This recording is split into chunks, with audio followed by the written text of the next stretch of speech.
distinguished delegates, dear friends, at the outset, I would like to sincerely thank the organizers of today's event in celebration of the 60th anniversary of the Republic of Cyprus. And as we celebrate this anniversary, we honor and pay tribute to all those who fought and sacrificed their lives to end colonialism and establish the Republic of Cyprus. At the same time, we also pay tribute to the law enforcement bodies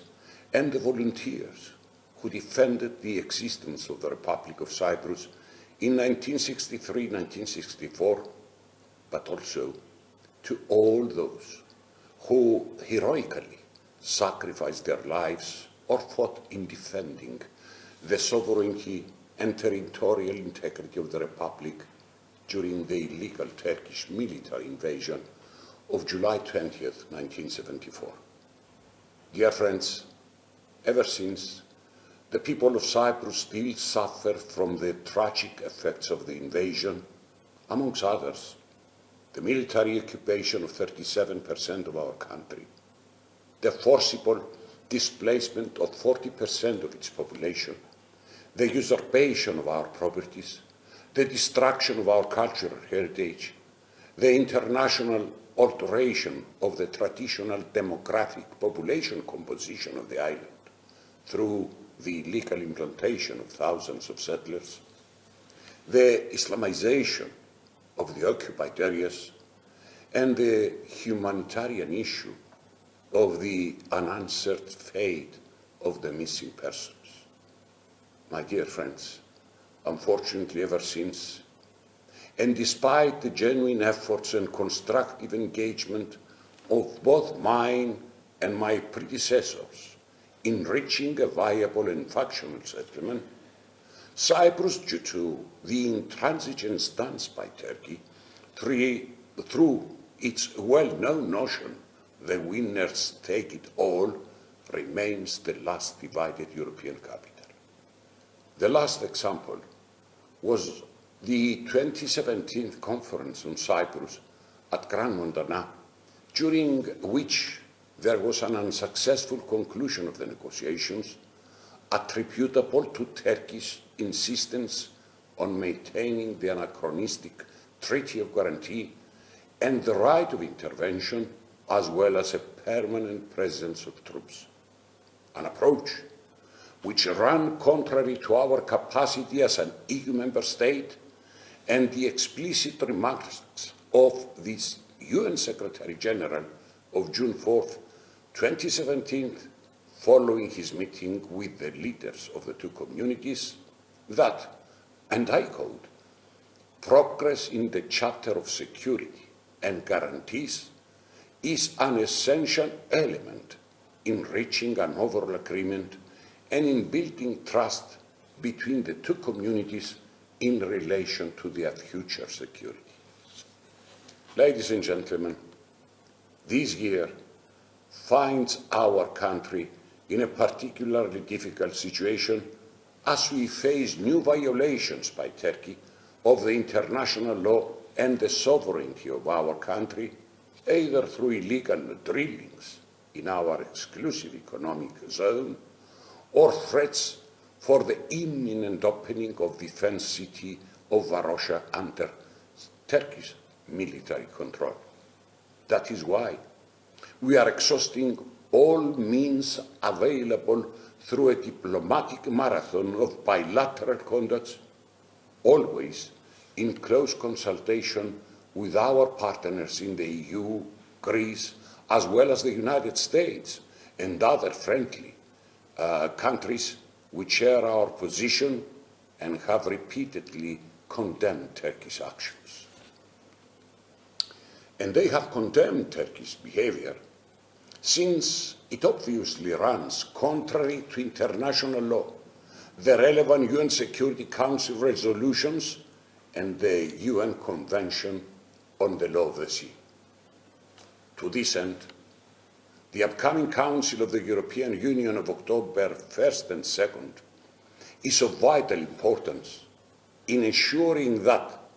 the verbal assurances of support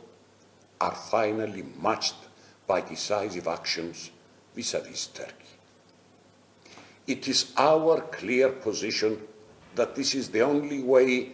for Turkey to refrain from continuing with its gunboat diplomacy, threats, and behavior of intimidation. This is evident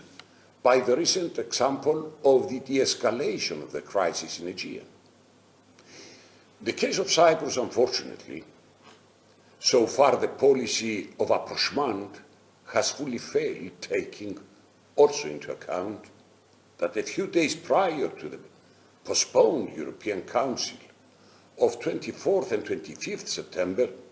Turkey renewed its two illegal navtex within the exclusive economic zone of the Republic and continues with its drilling and seismic activities. Only a determined and strong reaction can deter Turkey from pursuing its expansionist and revisionist policy. And we are witnessing of what is now taking place as regards Nagorno-Karabakh and Turkish threats to, yet again, after Syria and Libya military intervention. Ladies and gentlemen, having said the above, I wish to reiterate our clear position for the immediate resumption of the peace process from the point it was left off. And it for this exact reason that we warmly welcome the intention of the United Nations Secretary General to immediately resume talks after the completion of the internal political process within the Turkish Cypriot community. However, as it is obvious from the above mentioned, and as I stated during my recent address at the UN General Assembly, and I quote, "It is imperative to create an environment that will be conducive for constructive and good faith negotiations on an equal footing and not under conditions of intimidation and threats." At the same time, the recent statements of the Turkish Minister of Foreign Affairs following the above-mentioned intention of the UN Secretary General prove once more which is the end goal of Turkey and why all negotiating process have failed. An end goal which is none other than to impose a two-state solution or a confederal system of governance. Dear friends, ladies and gentlemen, even with this negative environment of provocative actions and aspirations to reach a solution outside the UN established parameters, I wish to convey my fair commitment and determination